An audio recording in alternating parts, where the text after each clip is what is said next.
RTV app వార్తల్ని క్షణాల్లో చదివే అవకాశం ఉంటుంది. ఒక న్యూస్ పేపర్, ఒక టెలివిజన్ ఛానల్ మీ చేతుల్లో ఎప్పుడు ఉంటాయి. కనీసం మంజీరా వాటర్ కూడా లేవు. మంజీరా వాటర్ లేవు అని అనుకుంటే కనీసం లోకల్ వాటర్ కూడా లేవు. మాకు అన్ని సమస్యలే ఉన్నాయి. మాకు చిన్న చిన్న పిల్లలు ఉన్నారు. రోడ్ల సమస్య ఉంది. ఏది చేయడం లేదు. మాకు ఇప్పుడు మెయిన్ వాటర్ కావాలి. వాటర్ లేవు.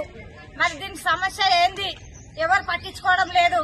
పట్టించుకోకపోతే మరి మేము ఏం చేయాలి? కమిషనర్ గారు పట్టించుకోవాలి కదా. 2 బోర్లు వేయండి. ట్యాంకర్లు పంపిస్తే ట్యాంకర్లు 600 ఇండ్లకు ట్యాంకర్లు ఏం సరిపోతాయి?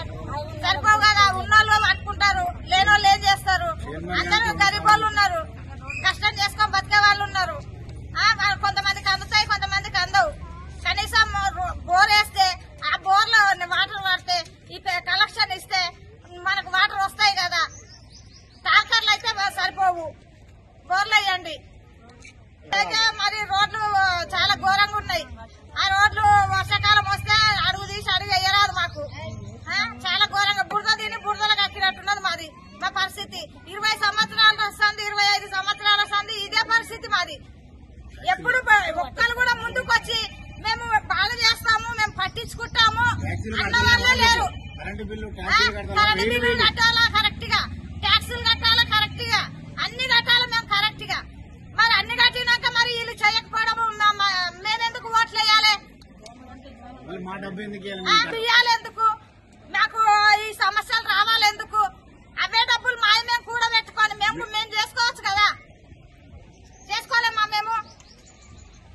ఈ రోజు మా బీసీ కాలనీలో కనీస సౌకర్యాలు లేవు. మరి మేము గెలిచిన 4 సంవత్సరాల నుంచి మేము ప్రజలకు హామీ ఇచ్చి పనులు చేశామని మేము అనుకున్నాము. మరి మేము ఎంతో పోరాడినా గానీ ఇప్పటి వరకు మన మున్సిపాల్ నుంచి ఫండ్ పెట్టి ఒక 17 లక్షలతోనే ఒక మోజీ తప్ప ఇప్పటి వరకు ఏం పనులు చేయలేదు. మరి ఎస్జీఎఫ్ ఫండ్ ద్వారా కొన్ని పనులు జరిగినాయి, ఎమ్మెల్యే ద్వారా. అవి అంతేగాని ఇప్పటి వరకు మున్సిపల్ నుంచి ఎటువంటి పని చేయలేదు. ఇప్పుడు రాబోయే వర్షాకాలము మళ్ళీ అవే రోడ్లు ఉన్నాయి. జనాలకు చిన్న పిల్లలు వేసుకొని స్కూల్కి వెళ్లాలన్నా కూడా చాలా ఇబ్బంది పడుతున్నారు. బైక్ల మీద పోయి కింద పడి దెబ్బలు తాకించుకొని హాస్పిటల్ పాలవుతున్నారు. కానీ ఇప్పటి వరకు సమస్యలు పట్టించుకుంటలేరు. సమస్యలు పరిష్కారం అయ్యే దిశగా ఆలోచన కూడా చేస్తలేరు. ఇప్పుడు వివక్ష చూపిస్తున్నారు. బీసీ కాలనీ అని అంటే బీసీ కాలనీ లేడీ అని, నేను బతకనికే వచ్చినా అని. మరి బతకనికే వచ్చిన వాళ్ళందరితో ఓట్లు వేయించుకుంటారు. మరి వాళ్ళ ఓట్లతోనే గెలిచి నాయకులు కావాలి కానీ వాళ్ళ సమస్యలు తీర్చాలి కదా. ఇప్పటి వరకు వాళ్ళ సమస్యలు కూడా తీర్చలేరు.